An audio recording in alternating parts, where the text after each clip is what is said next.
Magandang araw kaibigan. So, imagine, may dala kang backpack. Una, lagyan mo ng ilang books. Tapos laptop. Sunod, baon. Tapos tuloy-tuloy lang yung pagdagdag hanggang sa halos hindi mo na ito mabuhat.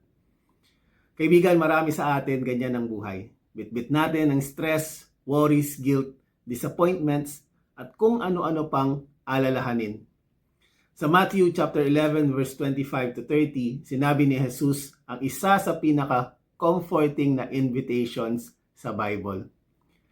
Come to me, all who labor and are burdened, and I will give you rest.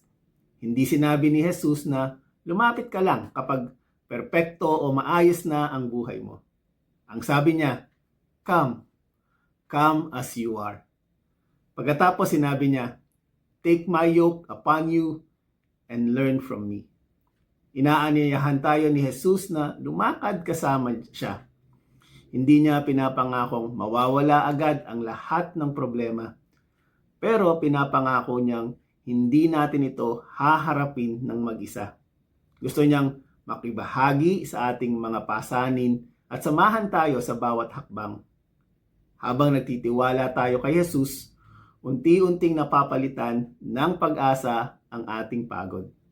Nakakaranas tayo ng kapayapaan, hindi dahil naging madali ang buhay, kundi dahil alam nating kasama natin si Jesus. Kaya anuman ang dinadala mo ngayon, stress, worries, disappointments, o uncertainty, dalhin mo ito kay Jesus. Open lagi ang kanyang invitation. Come to Him. At hayaan mong ibigay niya ang kapahingahang kailangan ng puso mo. Kung kayo po ay na-bless ng simpleng reflection na ito, paki-like at share sa inyong mga kaibigan. God bless po.